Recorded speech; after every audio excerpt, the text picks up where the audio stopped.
We're in the quiet room off the haematology ward, on which Mrs. Margaret Marshall is currently an inpatient. Mrs. Marshall has had myeloma for many years, received a number of lines of therapy, but most recently has been unable to tolerate further cytotoxic chemotherapy and has needed a lot of supportive care in terms of blood transfusions and platelet transfusions. She was admitted 5 days ago with a fairly severe pneumonia for which she's receiving intravenous antibiotics. And her husband and daughter have arranged to meet Dr. Sally Moore and nurse specialist Jackie Green to discuss her further management.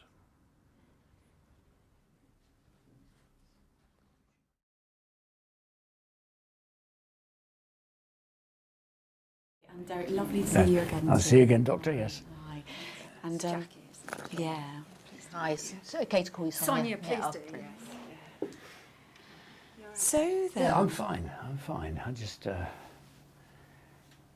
you know, man, I've been to see her. She's not looking too bright this morning, is she? no, she's not. And we share that. She's been slightly poorly now for some time. Hopefully, though, things are gradually picking up, but it can take time. Exactly. That's good news. Can take time, but Well, yeah. if she can just get over this pneumonia, because you've given her the... She was asleep when I went in, so I haven't had Oh, a was chance she? to talk to her yet. Okay. And I only came down, well, last night really, wasn't Yeah. it? Yeah. From Newcastle. were. Yeah. And this is her first serious infection now, isn't it, since she's sort of been with us? Yeah. Well, she's Well, serious. Well, she's had a few, but this is the sort of worst one, I think. She's not been as bad as this before. But as you say, she seems to me she's getting better. Yeah, that's what I think. I think it is right in terms of where we are now. I know, Jackie, you've been seeing her quite a lot over the last few days and having chats with her about things. I think what's important for us to talk about today, and it's why we're delighted you're here as well, Sonia. Thank you for making such an effort to be here. Oh, that's my mum, you know, I would, Thank you. But actually, having such a serious infection like this can herald a change in the condition and the myeloma, and that's really what we wanted to talk today. It's not just what's going on at the moment, but the bigger picture. And I don't know if either of you have any thoughts on that before we share our thoughts on how things are going. I'm just also conscious, Sonia, it's the first time we've actually met you, and I just wonder, I don't know what you're real. I know you've been keeping your daughter informed. I've been passing on all the things you've said to me. Yeah. So she's... I mean, because she's had so many treatments anyway in the past, you know, it has been like a roller coaster, hasn't it? It's been a bit, But we're here now, and you know, she has, well, I mean, she's had these infections. Well, no, but she sort of perks up after each one, doesn't she? That's the thing. She always sort of comes back, and she's quite bright again. And I'm just hoping when she gets over this pneumonia business, that she'll perk up again a bit more, you know. Because there's this new treatment I told you about. Yeah. Well, we might not need that yet. Well, we'll see. I mean, I want to talk about it. And I think pneumonia in itself, for anybody, regardless of whether they have a condition like myeloma or not, can be life-changing and sometimes life-limiting. People cannot survive pneumonia, so the fact she's pulled through is a good sign, and I share that, and we're delighted. But I think we do have to place this in context of her illness, and actually she's developed the pneumonia partly because the illness is progressing. And we often get to, you know, reach this stage with some individuals, and actually we can struggle to keep up with how fast the illness is actually changing. Well, before she got the pneumonia, she wasn't looking too bad. You know, she seemed to be quite herself, really, quite well in herself. I mean, you know, she's got the disease, we know that. But that's why I was hoping that we could move on when she comes out after this pneumonia to this treatment. Well, this is what I want to ask the doctor about, you see, and Jackie. If she can perhaps move on to this new treatment. Yeah, it was changing. It is changing in so much, if I'm right, and Jackie knows certainly a lot about this as well, she has been requiring hospital attendances quite frequently recently to have blood transfusions, platelet transfusions, to actually just keep her on an even keel. And that does represent the fact that her body's becoming weaker as a consequence of the disease, and pneumonia confirms that.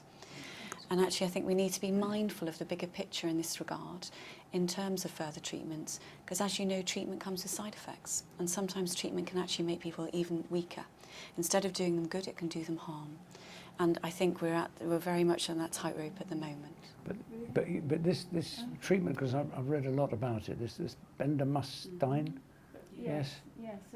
Dad was telling us about it last That was what night. I mean. They seem to think this can make quite a big difference to somebody like like Margaret.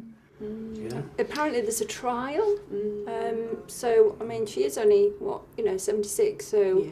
I would have thought it was worth her going on this the trial. The last blood transfusion, then the platelets, that really did perk her up. She was quite bright after that. Quite. Yeah.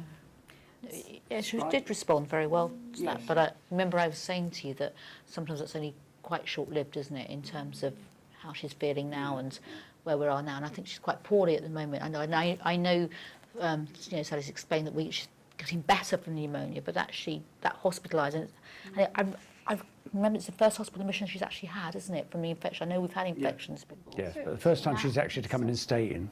She's come in for treatment, but then gone and come home again. That's yeah, right. yeah. What about this? Bendamustine. Then?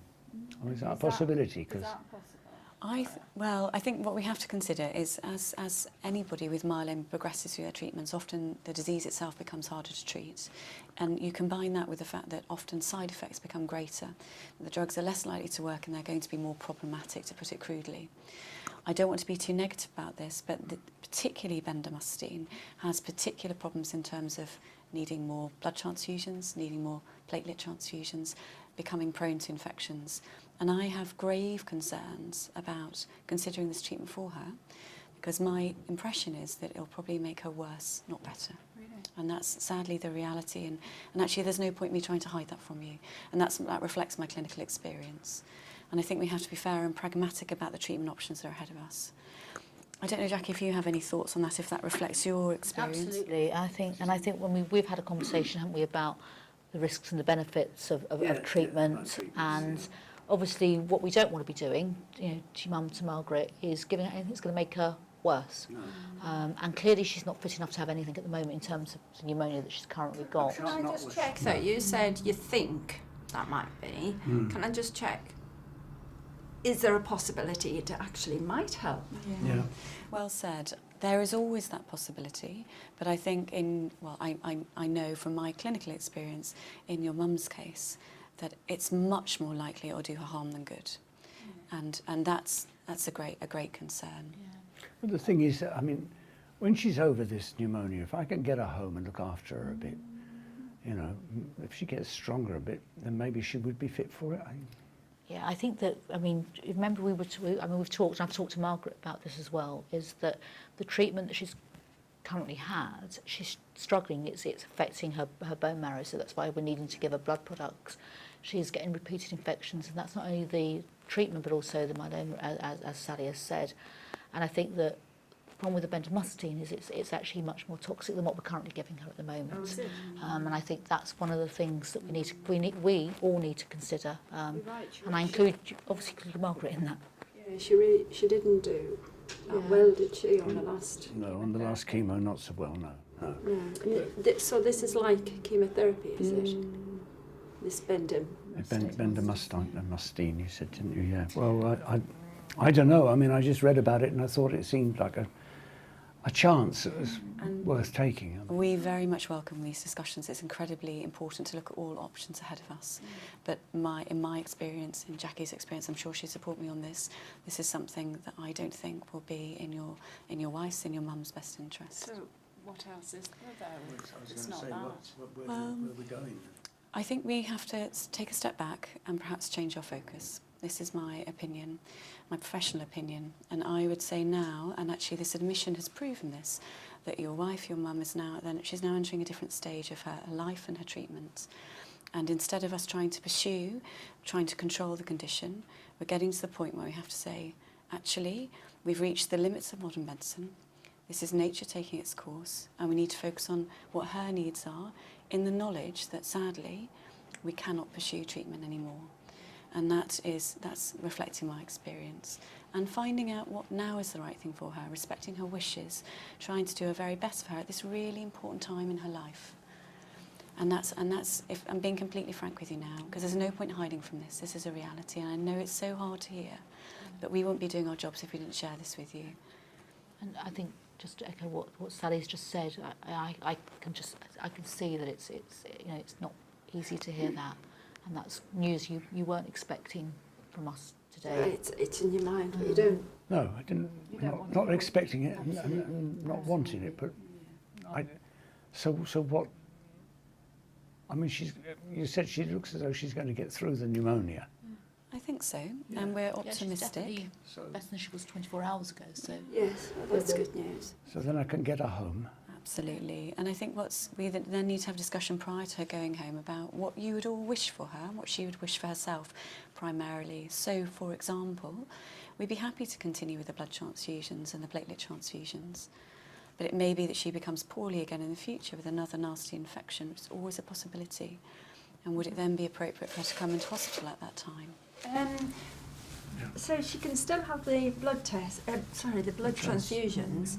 yeah, I mean, all the time she's benefiting That from will help, will Well, it? it's Still? clearly, Well, that's. yeah, it's she can clearly have helped those, your I mum mean- before, as you rightly Yeah, said. I mean, you she know. comes in here to have those, but then she can come home again afterwards, can't she?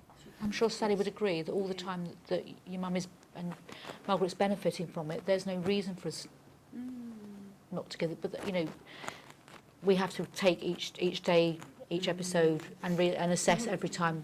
You know, we'll get to that point really. But what you're saying is, if I can, I mean, what you're saying is you're not really going to do anything for her.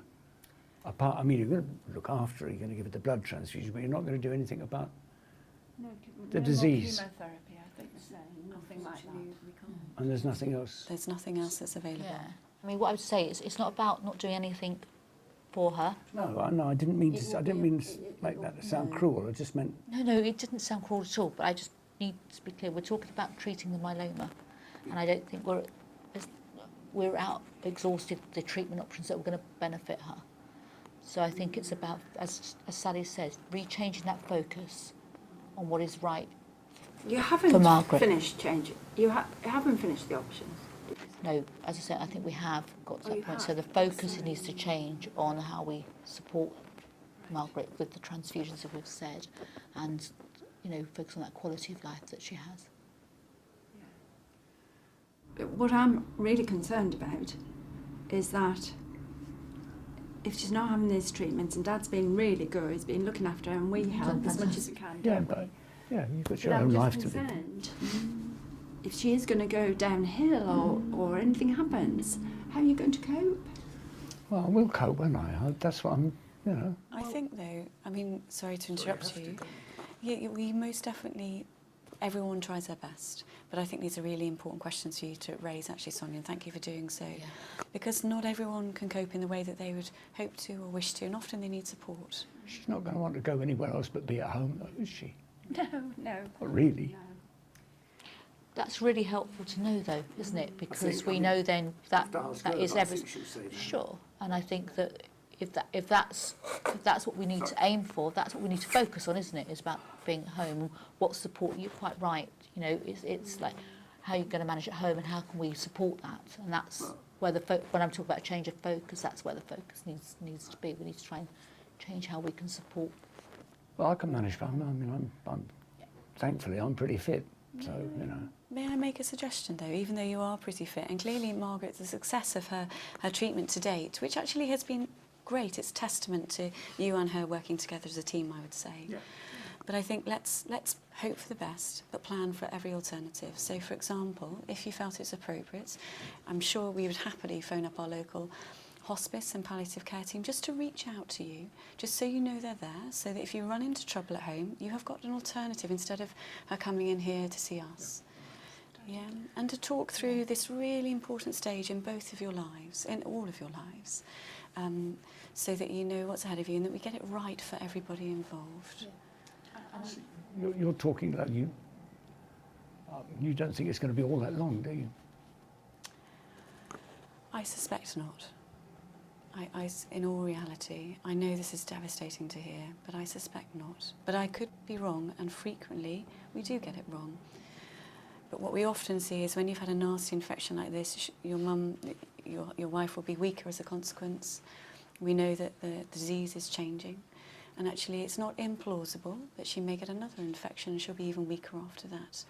And so what you tend to see, perhaps the time she has ahead of her, maybe in terms of weeks, maybe months. We don't know, but we have to plan for everything. Weeks and months. Possibly, yeah, possibly. All right, so well, as long as I can have her at home. Does she know this? Well, we've been seeing over the last few days, when someone's poorly with an infection like this, a chest infection, sometimes it's hard to take things in. I was going to say, I hope you haven't told her that. Not yet. It is a discussion we need to have. Yeah. Yeah, but not when she's been poorly like this. No, I mean, obviously, as you know, we have had a conversation that she's not fit for any treatment for her myeloma at present, and we need to get her to recover. We need to see how she recovers from pneumonia before we have that discussion. And as you know, she's asked if we would speak to yourselves first, because obviously it's important that we have these conversations together. And I just want to echo something that Sally's just said, really. I think that, you know, this is all about supporting all of you to be able to manage this, what is a really difficult situation. And, you know, at the end of the day, you're, you know, the daughter and the husband, and actually that's what you need to be.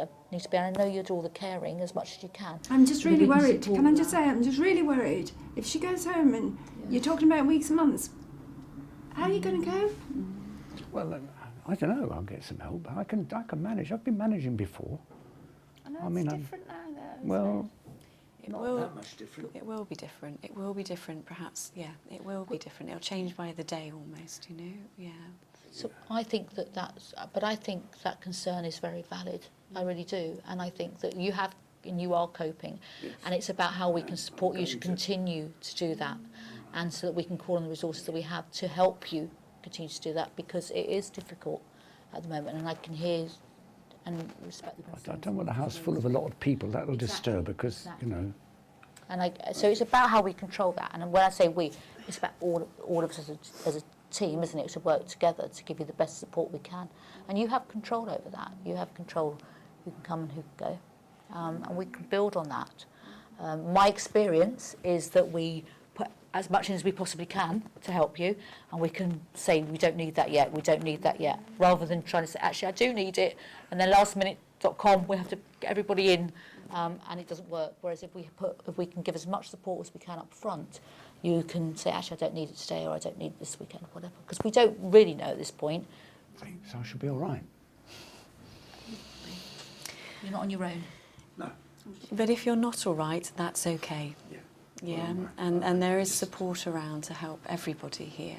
But I think she'll want to be at home as much as she can, won't she? She will, and you know we'll want to see her there as well. Yes. And I don't want to come visit, you know, when she's really bad. Well, I would suggest, from experience, you know, let's get over this acute period of her being hostile, being poorly. We'll have a chat with her over the coming days as to this discussion and as to what we think, and particularly paying attention to her needs. And then a day at a time when you get home to consider what is right for everybody. Because it's so hard to predict this last stage in life, essentially.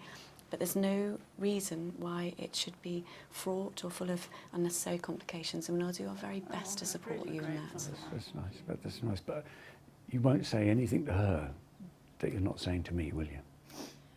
It's a really good point, and thank you for raising that. But we have to respect her wishes. Yeah. Well, yes, I understand that, but you won't say things about. We won't share things. I think she'll want So to I know think- everything. So I Dan. think She probably will. She probably will. I know that. She But will. and I'm She not will. saying that. I'm not saying that. What I'm saying is, I don't want to be sort of left out of what's going on. Well, we will discuss things with her, and we will discuss them with you. But obviously, we have to respect her wishes first and foremost. Absolutely. Yeah. I'd agree with Yeah. that, and I think she has to know Yeah. everything. Yeah. I didn't mean that. I with didn't you, mean that. But I just No. didn't.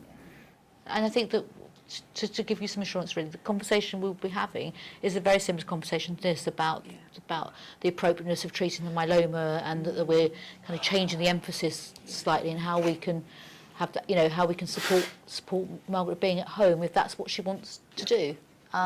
So no, but obviously Margaret may have questions that we haven't anticipated, and we will obviously answer those very truthfully. That's fair enough. But you know. And There's definitely nothing else she can do. So. There's not. And I'm sorry, it's a very stark reality, and I'm so sorry we're having to have this conversation with you today. She's done so well so far. It's been a pleasure looking after her and knowing her. And you as well, Derek, it really has been. But we can't hide from the reality, and this is where we are. Yeah, I mean, so I think that what is important is that, and I'll reinforce it again, we're just changing the emphasis of care. We're not saying we're not going to be looking after her. We're not going to just say, actually, there's no more treatment for melanoma, bye-bye, you're on your own.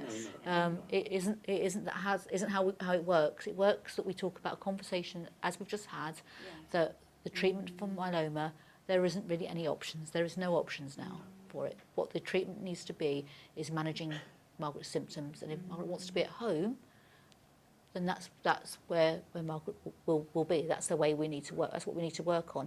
But we are still very much part of that team that will support her. She will, but I think we need to check. Yeah. And things might change. Things might change. She may want to be at home this week, next week, but actually things might change. And we have to work with that. But if you've got people who can come and help, we really need it, then I'm sure we can manage at Absolutely home. right. If really needed. Yeah, there's no point in crowding your house, as you quite rightly say, if you don't need people there. But at the time that you do need to call on help and support, you need to be able to ring them and say, I need your help now. Yeah. This isn't about us bamboozling into the house and taking away all the good work that you've done. Didn't think that. Thank you very much. That makes it. We should go and see her. Yeah, I think so.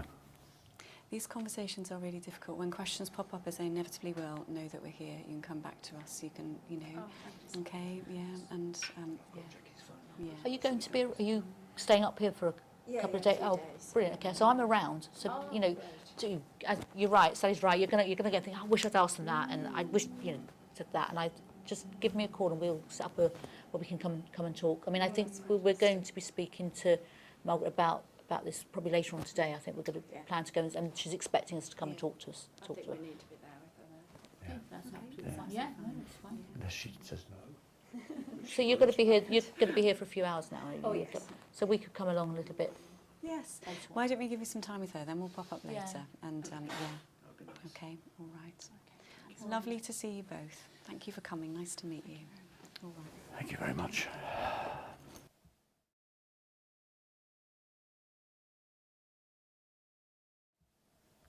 Well, thank you all for letting me join you after that very emotional conversation to try and unpick some of the things that went on within it. I'm going to start, Derek, if I may, with you.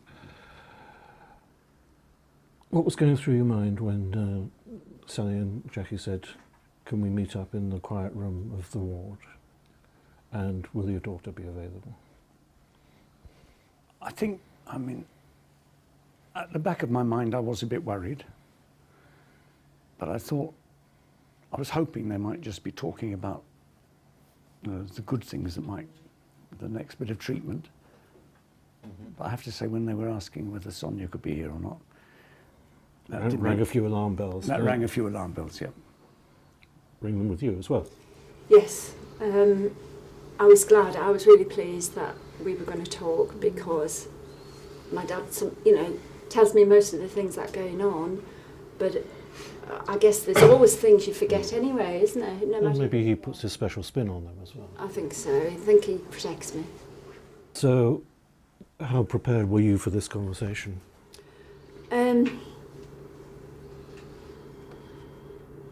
I'd had a long journey last night, and it went by very quickly because I was so busy thinking, what am I going to find when I arrive? And so, it had gone from one extreme to the other in my mind. So obviously, you do think the worst as well. And your mum was asleep when you And popped she on was the asleep, ward, so I haven't been so able to you talk. didn't have any reality check there to go on with. But if somebody wants to talk to you, I don't think it's usually to say, hip hip hooray, we've No. found a cure. So were you shocked? Yeah.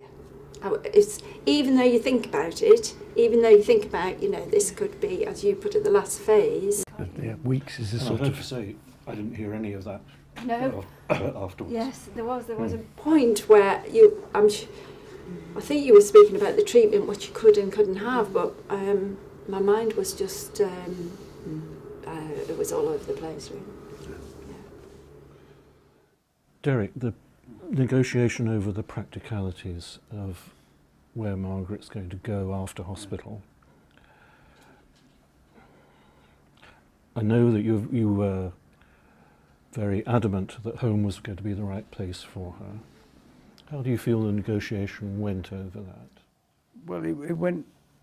I think it went quite well actually, because I mean, I think I'm right about her being. In fact, I know I'm right that she'll want to be at home.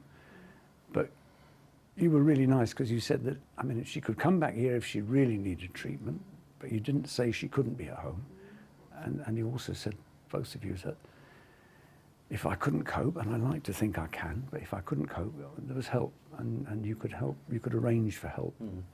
And it may be that you'll be grateful for some. Well, I can. I mean, along the line. I said I'd like to think I won't need it, but yeah, I might need I it. think it's also it's getting the message. Both of you were absolutely on the same message of Yes. the same thing, and that was helpful. That was really good. Because you know, if you get Made me two feel a lot better. yeah.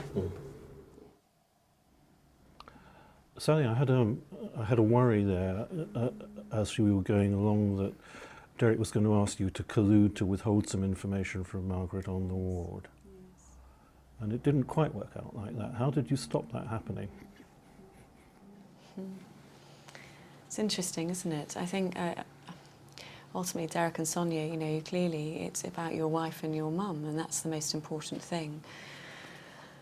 But our priority is clearly is with you both, but with her first and foremost.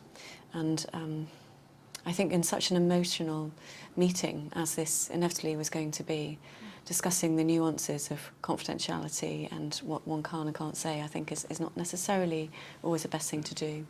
But just to be clear that... So you fell back on policy as, to be honest? Yes, I think so. And I think you made yeah. that stick in the end. I hope so, and I hope there wasn't much doubt there, but it might be something, a conversation that would be meaningful to have again, perhaps in a day or two's time, just to reiterate that message. And you hear often, you know, I know her best, as the rationale for doing it the caring relatives way rather than the honest way. Yeah.